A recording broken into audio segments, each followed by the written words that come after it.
useful in the universities. Similar features can be applied effectively that we have learned in C++ and PHP as well.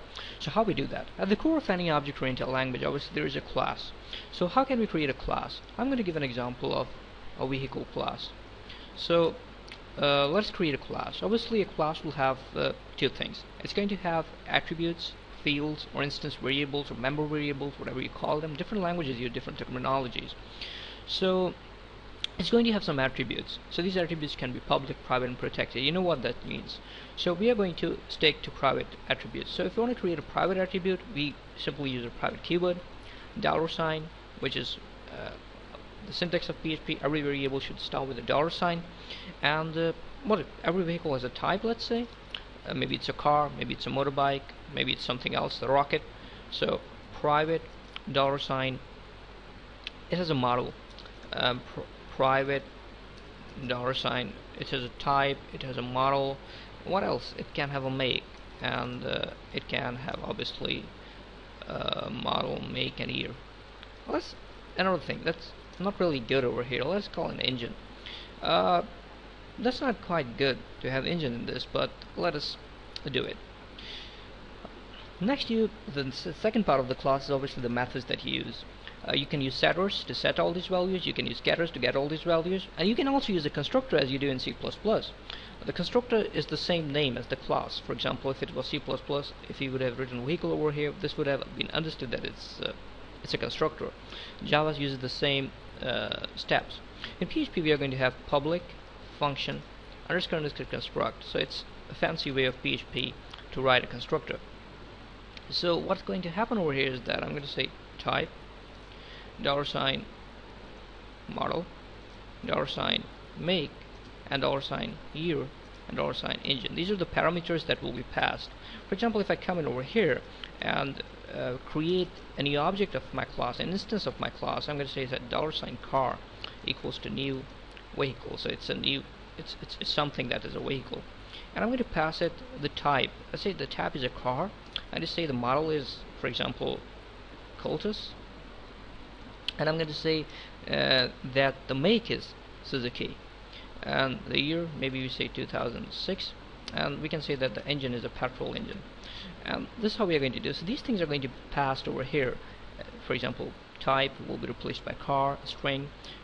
You can also have it a numerical value if you remove the double quotes. It's up to you what you want to do. So, but stick to that because it's a loosely typed language and it doesn't bother you for the type checking.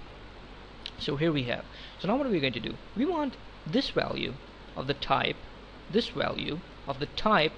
to be to have the value we passed here, this parameter type. So we want to tell PHP that the current object has an attribute called type. This tells this keyword tells what I'm saying, that the current object has an attribute called type, sets its value to the variable that is passed, that is $type, which is passed as a parameter. So the compiler or interpreter, whatever, can distinguish that the left hand side is the attribute $type, and the right hand side $type is the one that is passed. So similarly, we can assign all other values very easily. Similarly, inside our constructor, we are going to initialize the rest of the values for the rest of the attributes of the object. The thing that is to remember is that I've declared it public, but a constructor can also be private. The second point is that constructor is a function that is automatically called when an object is created. So when I call new vehicle, so the $car is a new object of type vehicle, and I pass these parameters into it, these will be automatically passed to the constructor. So we do not need to call the constructor like other variables, like other functions, sorry. So now we have set all these values. There may be a way to get all these values that have been set. So for that purpose, I'm going to create another function. I'm going to call it a public. By default, these are public, but public function. It just increases readability, I think. Public function. I'm going to call it get value. Public function. I'm going to call it get value. So I'm going to get the values that have been set. Now the problem is that I have to return the values, and I can return value of type. Now I cannot do this, that I can return a value of type model.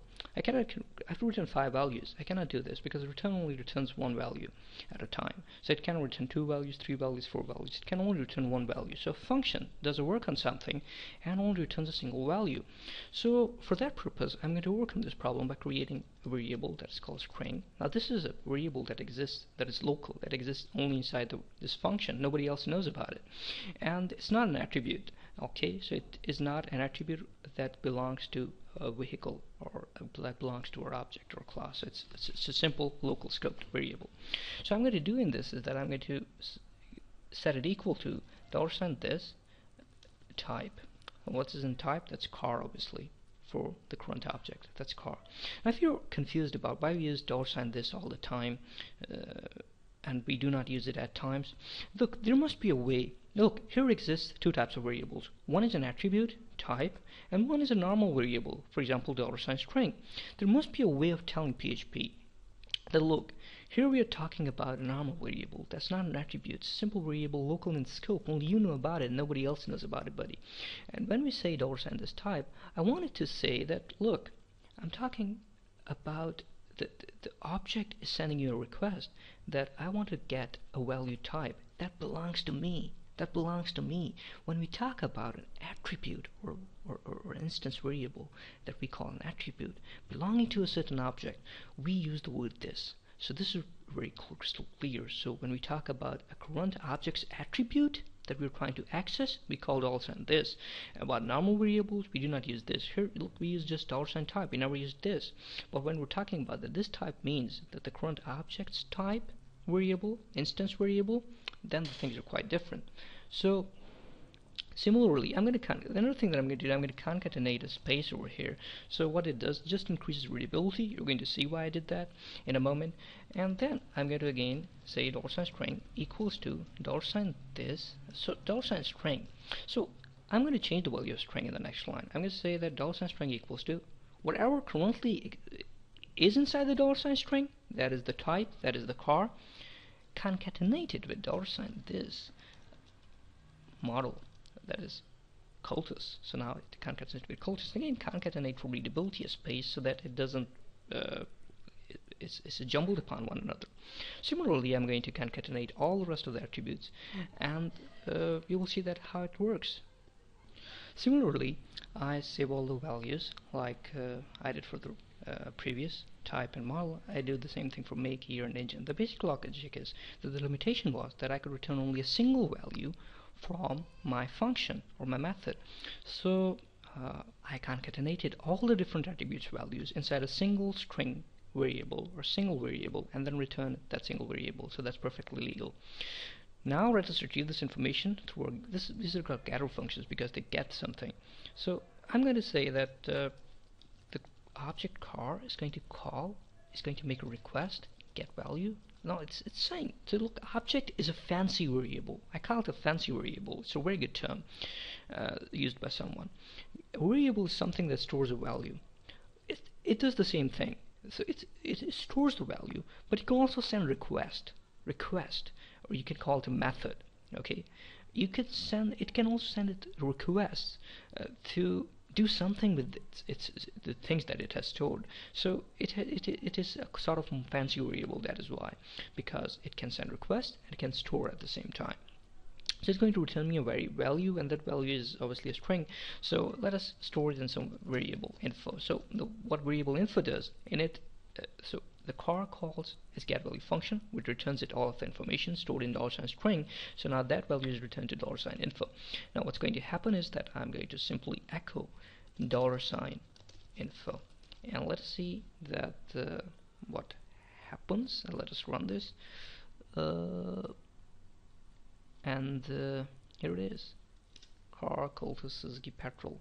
So that's very easy how it was, and I hope it clarifies a lot of things.